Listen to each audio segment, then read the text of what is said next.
So here we go then, we're going to do a quick film on how to thread the shuttle on a Jones hand machine. And now, a few things I recommend you have. Tweezers, ideally ones with a bent end. A pair of very sharp scissors or shears.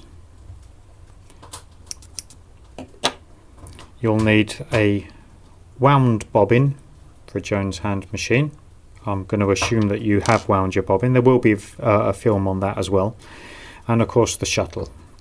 And you'll notice on the shuttle that it has a hinged part that comes out from the inside.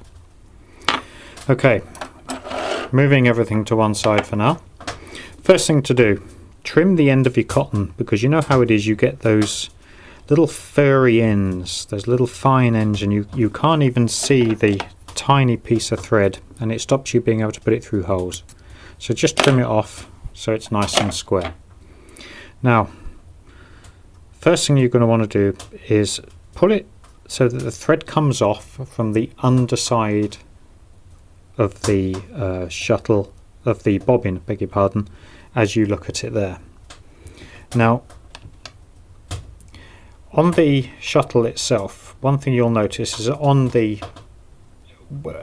orientation when it's in the machine is that on the underside are two slots, and what we're going to need to do is thread the cotton through the lower one first.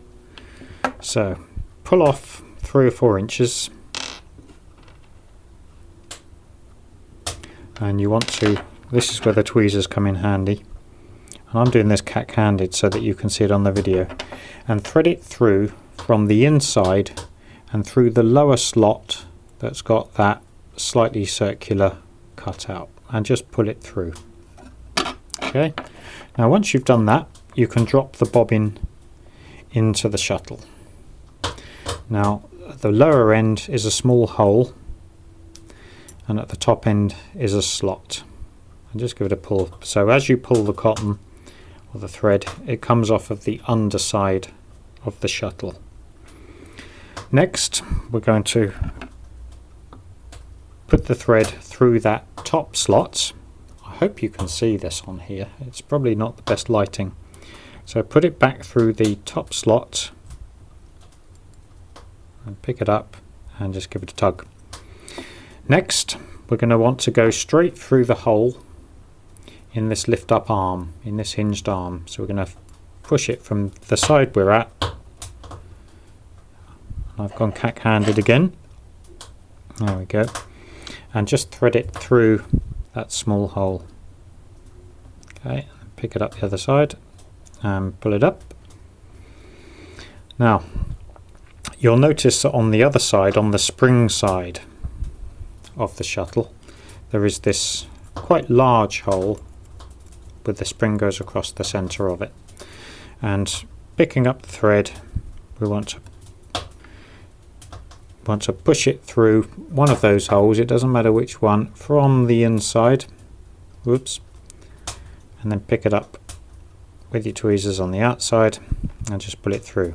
Now, you can now fold this hinged arm down, make sure you don't snag any loops, so you can give it the thread a little tug, and you're going to need to pull this slightly towards the bottom so that it goes over the top of the tension screw that you can see on the outside there.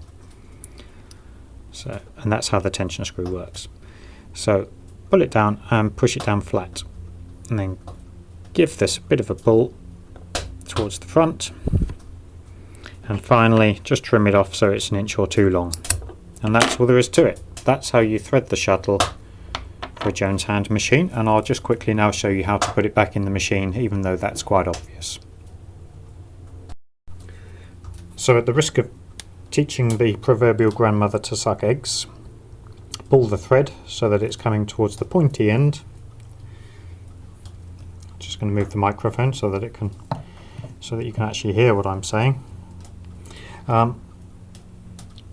and move the shuttle carrier so it's right at the back of the machine like that. This is the back of the machine, and holding the thread out of the way, just drop the front in, drop the back down with the flat edge this side.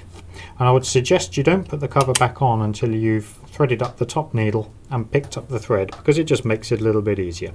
But anyway, there you go. That's how you thread the shuttle on a Jones hand machine.